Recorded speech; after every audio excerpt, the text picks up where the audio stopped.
Here is one of the most common and most expensive misunderstandings about taxes. If a raise pushes me into a higher tax bracket, I could end up taking home less money. That cannot happen because of federal tax brackets alone. The higher rate applies only to the dollars above the new threshold, not to everything you already earned. Once you see the math, you will never be afraid of a higher tax bracket again. Everything in this video is for educational purposes only and is not tax advice. The bracket numbers used in this video are for the 2026 tax year. Always verify current figures at irs.gov as brackets adjust annually. Consult a licensed tax professional for personalized guidance. This is video 13 in our personal finance series. Last video, we covered the tax deductions most W-2 employees miss. If you missed that one, link is in the description. This video is the companion piece, understanding exactly how your tax rate is calculated before you apply those deductions. Before we fix the misunderstanding, let's understand where it comes from, because it's an understandable mistake. Most people hear, I'm in the 22% tax bracket, and assume that means 22% of everything they earn goes to federal taxes. So naturally, if moving into the next bracket means paying 24%, it sounds like suddenly more of their money is being taxed at a higher rate on everything. That instinct makes sense, it's just wrong. The confusion comes from mixing up two completely different concepts, your marginal tax rate and your effective tax rate. Your marginal tax rate is the rate that applies to your next dollar of income, the top bracket you're in.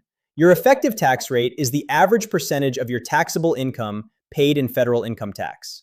Once your income spans multiple brackets, it is lower than your marginal rate. Almost every conversation about tax brackets refers to the marginal rate, but your effective rate tells you the average share of your taxable income that actually goes to federal income tax. Understanding the difference is the foundation of everything in this video. Here is the core concept. The U.S. federal income tax system is progressive and marginal. Those two words together mean one thing. Different portions of your income are taxed at different rates, like a staircase. You do not pay one flat rate on everything you earn. You pay the lowest rate on the first portion of your income, a slightly higher rate on the next portion, a higher rate on the portion after that, and so on, up through the brackets, only on the income that falls within each step. Now let me walk you through a real calculation so this clicks completely. For this simplified example, assume a single filer has $80,000 of taxable income after deductions. Here is exactly how the federal tax is calculated.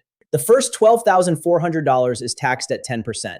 That comes to $1,240. The next portion, from $12,401 up to $50,400, is taxed at 12%. That's $38,000 taxed at 12%.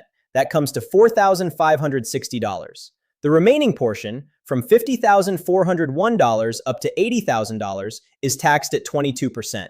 That's $29,600 taxed at 22%. That comes to $6,512. Total federal income tax, $12,312.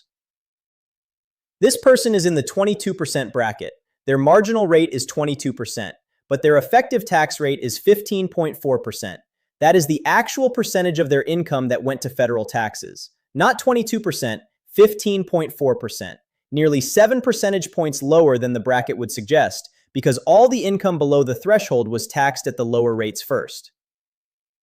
Now let's directly address the fear of jumping into the next bracket, because this is where most people's anxiety lives. Let's say our single filer earning $100,000 in taxable income gets a raise to $115,000. That $15,000 raise crosses the 22% to 24% bracket threshold, which sits at $105,700 in 2026.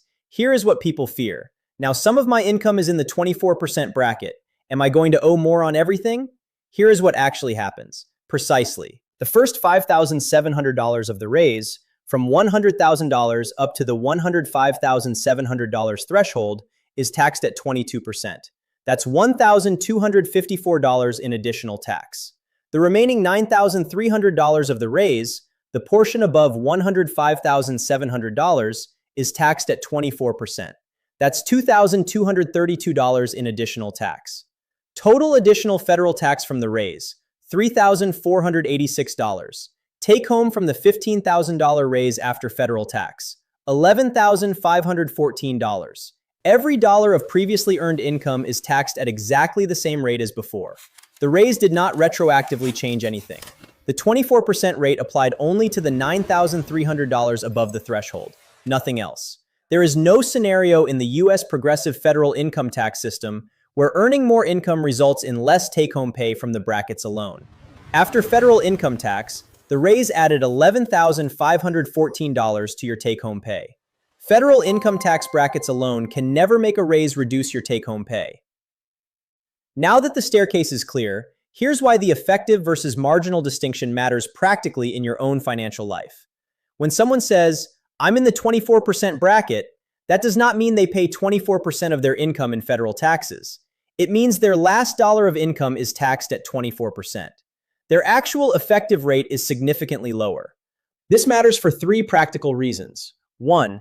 When comparing job offers or planning your budget, use your effective rate.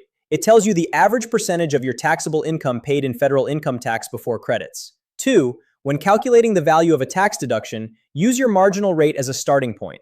If the full deduction falls within your highest bracket, a $1,000 deduction saves approximately $1,000 multiplied by your marginal rate. If the deduction crosses bracket boundaries, the actual savings may be slightly different, but your marginal rate gives you a close estimate. 3. When someone tells you a raise will hurt you financially because of federal tax brackets, you can now confidently explain exactly why federal bracket progression alone can never reduce your take-home pay. Other considerations, hours, benefits, commute, are legitimate factors, but the bracket structure itself is never a reason to turn down more income. One honest caveat before we wrap up. Everything we've covered applies to federal income taxes. State income taxes, phase-outs of income-based credits, and certain government benefit thresholds add another layer of complexity that varies by state and by individual situation. In some cases, a modest income increase can reduce eligibility for specific credits or benefits, creating what's called a benefit cliff. These situations are real, but uncommon for most standard W-2 employees without complex tax situations. For the vast majority of people watching this, more income from a job always means more take-home pay. But if you're near a specific income threshold that affects credits, deductions, or benefit eligibility, that's a conversation worth having with a tax professional before the end of the year. Let's lock it in. The U.S. federal income tax system is progressive and marginal. Different portions of your income are taxed at different rates, like a staircase. You pay each rate only on the income that falls within that bracket step. Your marginal tax rate is the rate on your last dollar earned, the bracket you're in. Your effective tax rate is the average percentage of your taxable income paid in federal income tax. Once your income spans multiple brackets, it is lower than your marginal rate.